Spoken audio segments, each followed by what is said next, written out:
Selamat siang Tribuners, senang sekali rasanya saya Nur Fajriani bisa kembali menyapa Anda semuanya dimanapun berada dalam program acara Live Report on the Spot Tribun Timur. Dan program ini menayangkan live on the spot bersama dengan jurnalis Tribun dari berbagai daerah. Hari ini, Rabu 1 Desember 2021, kita akan tergabung langsung bersama dengan jurnalis Tribun dari berbagai daerah. Berita pertama datang dari Kota Makassar terkait pelantikan Direktur Rumah Sakit Pendidikan Utama Ibnu Sina. Rumah Sakit Ibnu Sina kini menjadi Rumah Sakit Umi. Perubahan tersebut membuat struktur kepengurusan juga ikut berubah. Pengurus baru pun resmi dilantik di Auditorium Al-Jibra, Kampus Umi, Jalan Urip Sumoharjo pada Selasa 30 November 2021. Sudah ada rekan kami, Rudi, yang akan melaporkan terkait dengan PLT Direktur Utama Rumah Sakit Pendidikan Utama Ibnu Sina yang resmi dilantik. Baik, Rudi. Siapa saja yang dilantik di jajaran pejabat Rumah Sakit Pendidikan Utama Ibnu Sina Umi, Rudi? Ya, Ririn dan Tribuners, memang pelaksana tugas atau PLT Direktur Utama dijabat oleh Dr. Nasruddin yang menggantikan Dr. Sultan Burhani. Selain Dr. Nasruddin yang dilantik jadi PLT Dirut Utama RS Pendidikan Ibnu Sina, turut dilantik pula ada Dr. Arianti Barahma maksud kami sebagai PLT Direktur Pelayanan Medik Rumah Sakit Pendidikan Utama Ibnu Sina Universitas Muslim Indonesia. Kemudian selanjutnya ada Dr. Salahuddin Andi Palongge sebagai Direktur Keuangan Pendidikan Rumah Sakit Pendidikan Utama Rumah Sakit Ibnu Sina Universitas Muslim Indonesia. Lalu ada juga Dr. Armanto Makmun yang sebagai PLT Direktur Umum dan Operasional Rumah Sakit Pendidikan Utama Ibnu Sina Universitas Muslim Indonesia.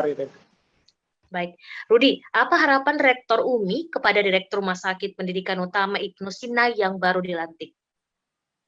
Ya, Ririn dan Tribuners, memang pelantikan dilakukan oleh Rektor Universitas Muslim Indonesia atau UMI, ada Prof. Basri Moding yang dalam kesempatan itu menyampaikan beberapa harapannya kepada jajaran pejabat maksud kami Rumah Sakit Ibnu Sina Kota Makassar.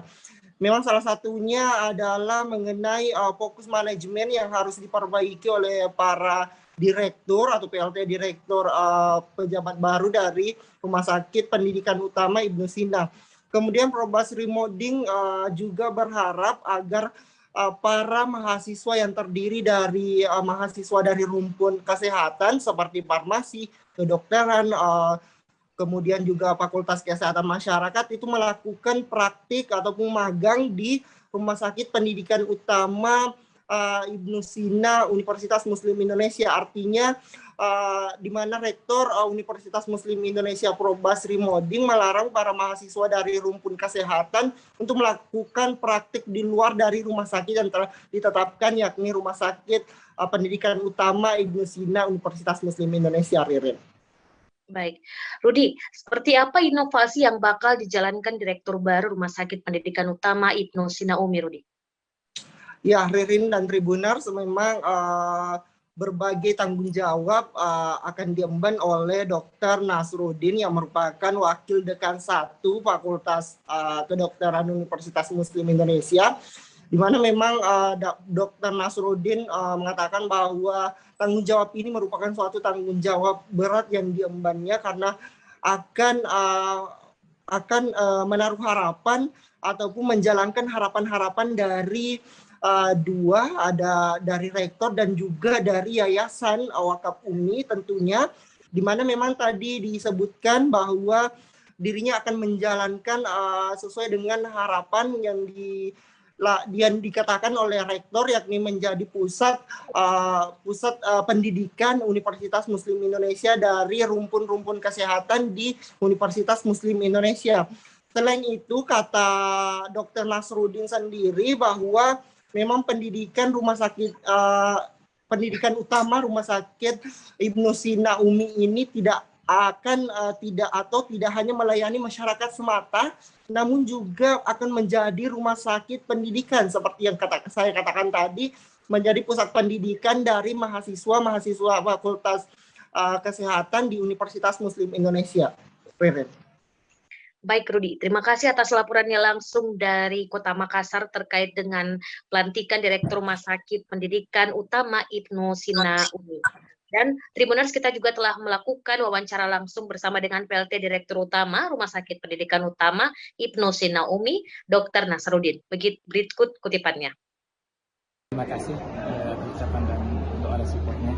Tentu tugas dan tanggung jawab kami pertama sebagai PLT Direktur Utama Rumah Sakit Pendidikan di sini adalah mengawal apa yang menjadi keinginan besar atau harapan besar dari yayasan dan rektor, bahwa bagaimana kita mendukung dan mensupport Rumah Sakit Ibnu Sina Umi tidak hanya sebagai rumah sakit yang melayani umat masyarakat Kota Makassar dan masyarakat umum, tapi paling tidak juga dia harus dimantapkan untuk menjadi rumah sakit pendidikan, baik untuk utama sebagai rumah sakit pendidikan maupun sebagai nanti akan kita bentuk di academic health system, yaitu center pendidikan untuk rumpun kesehatan, fakultas gigi, sistem masyarakat, di sana ada kebidanan, perawatan, nurse, ya, dan esmas, dan yang terakhir adalah farmasi, baik itu saja farmasi maupun apoteker. Ini yang menjadi sentral nanti untuk dijadikan sebagai rumah sakit teaching kita, dan sehingga sistem yang terbangun adalah kebersamaan terutama rumpun kesehatan ini untuk kemudian menjadikan rumah sakit Ibnu Sina sebagai rumah sakit utamanya. Dan insya Allah itu akan kita wujudkan segera dengan academic health system yang kemudian akan diimplementasikan dengan program akademik kurikulum yang disebut dengan interprofessional education menuju interprofessional collaboration. Jadi dari dokter sendiri, dokter perawat ini akan bekerja sama, ada pasien, ada dokter ahli, dokter umum, dokter gigi, perawat, bidanan, nurse, dan juga farmasi, apotekernya, sehingga bukan lagi hal yang. Dan alhamdulillah di UNI ini potensi kita luar biasa. 4 fakultas ini adalah potensi yang merupakan kekuatan besar, dan kita sangat beruntung. Tidak seluruh fakultas kedokteran, tidak seluruh universitas punya rumah sakit sendiri, termasuk UMI ini sudah memiliki. Alhamdulillah, itu yang mungkin yang akan kita. Itu tadi dia kutipan langsung dari Direktur Utama Rumah Sakit Ibnu Sina Umi, Dr. Nasarudin.